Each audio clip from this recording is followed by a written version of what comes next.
Good morning, everybody. Welcome to another Daily Market Report brought to you by Mike Bjork. Today's Friday. Happy Friday, everyone. It's March 1st, so we start the new month here. And I guess the good thing is we can look forward to spring. It's the month of spring, so that's good news as well. Hey, we got a lot to go over today. We got like several economic data to go over, so we're just going to jump right into it. So we'll start off with the personal income for the month of December. Remember, some of these reports are delayed, so normally we would be looking at January's, but they haven't come out with that due to the government shutdown. But they did come out with a month of December for consumer spending and income here. So in November, it went up 0.3%, which is obviously good news. We like people making more money. Forecast was calling for a slight increase to that to 0.4% for December, and actually exceeded that by quite a bit to 1%. So people are making a lot more money in December, which obviously, again, very good news. However, we got the other flip side of that of consumer spending. So in November, people are spending money at 0.6%. However, it pulled back in December. Forecasts are showing a pullback of 0.4%, and it actually dropped a 0.5% on that. Now, one theory out there is this is more the reason why people are, most Americans like to spend money. Let's be honest here. One reason behind this, theory behind it, is that the reason people weren't spending as much is that they were seeing the stock market take a pretty big nosedive that month of December. And so they're, even though they're making more money, they were kind of holding on to it more. So that was kind of one of the theories out there. And so it could see, we kind of see that happening in homes as well. So when we see stock market kind of tank a little bit, people might be a little less resistant to want to make big, large purchases like home buying as well. Let's kind of move on here. We're going to move into the Fed's favorite gauge for inflation. That is the PC, or our personal consumption expenditure for December. So in November, it was basically nil.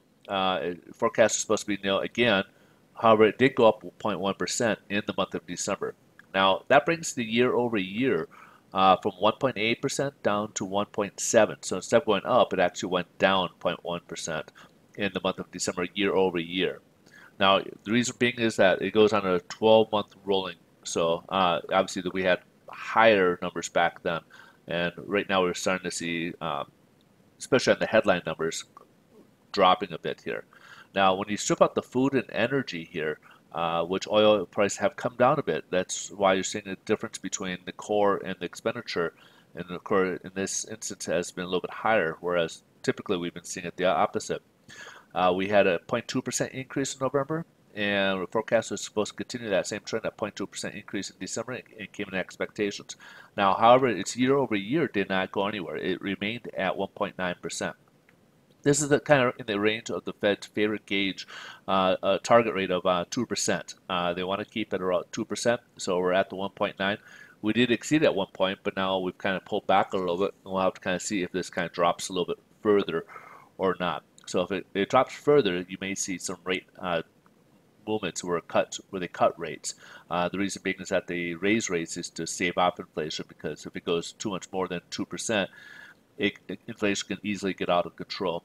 And this is why they raise it. So if we see inflation dropping, you may see the Fed start cutting rates, and that may happen later this year. You never know. All right, so let's kind of move ahead here. We got manufacturing data here. So we got manufacturing PMI. We had a 50, anything above 50 on these indexes are optimism or expansion. So we had a 53.7, and it did drop a little bit down to 53 in February for the markets index. Now, the other index that's out there for manufacturers is the ISM manufacturing, and it had a 56.6% in the month of January. And the forecast was calling for a little bit of a drop to 55.5, and it dropped a little bit further down to 54.2 in February. And last but not least, we got consumer sentiment. This is a survey that's brought to you by the University of Michigan. And in January, it had a 95.5 on its index, and call for slightly increased to 95.6, and it actually dropped down to 93.8. This is the first time in about 3 years we've seen this drop a little bit. So unfortunately, people weren't feeling as well about it. About what things are going on here. So let's kind of move here ahead to the headline news. We got stock market was up. It was way up actually. Dow was up over 200 to start off the day, but since it's kind of pulled back here mid-morning to about 50 now, so it's pulled back dramatically. We were up quite a bit, heat up, and a lot of it is what's taking the reign here is the U.S.-China trade talks. There's reports out there that they believe this could be wrapped up in the next couple of weeks, next week or two, perhaps. So we could see an agreement and have an end to this trade discussion and any tariff talk here. So obviously that's good news for all involved. Then, of course, the next thing we'll be watching will be the Brexit talks. And there was even some information today on Brexit where they may try even delay it a little bit. So there's talk that they may even try to delay the March, I believe, 29th date from their exit from the euro. So let's kind of move along here, see how this is affecting the mortgage-backed securities. So rates are kind of increasing here. They've now dropped below its 25-day moving average, which has been a pretty good floor of support here.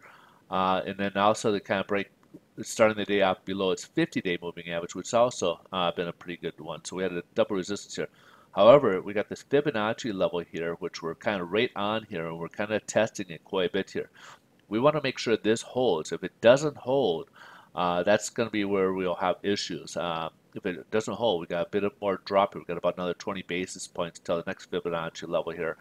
And you may see a kind of more of a free fall. Kind of see, as we see here, we got a lot of room here for the upside for Treasuries. So Treasuries here are now above its 25-day moving average. Its 50-day moving average here is up above. We're up to about 2.74 range right now. We got another 6 points here. Which could add more pressure to bonds. So by adding more pressure to bonds, rates going to continue to rise. So we may see some lenders out there marking their rate sheets a little bit higher today compared to what was yesterday. So just be cautious here. We could float a little bit, see if it bounces back. It's not like I said, it's not a convincing one right yet. But again, it could change quickly. So today's going to be a real volatile day, and we want to see where this ends up here. So with the stock market pulling back, it may help us out, maybe kind of more money will come back into mortgage-backed securities and help give us a little bit of a boost above this line here. So we'll have to kind of wait and see. But in any case, be cautious out there. If you guys are in any transactions, have your finger quick on the button to get ready for it. All right. So if anything else changes, I will post on Twitter. You can follow me at Mike Bjork. Otherwise, you guys have a great rest of your day. Enjoy your weekend. We'll see you guys on Monday. Thanks so much for watching. Bye-bye.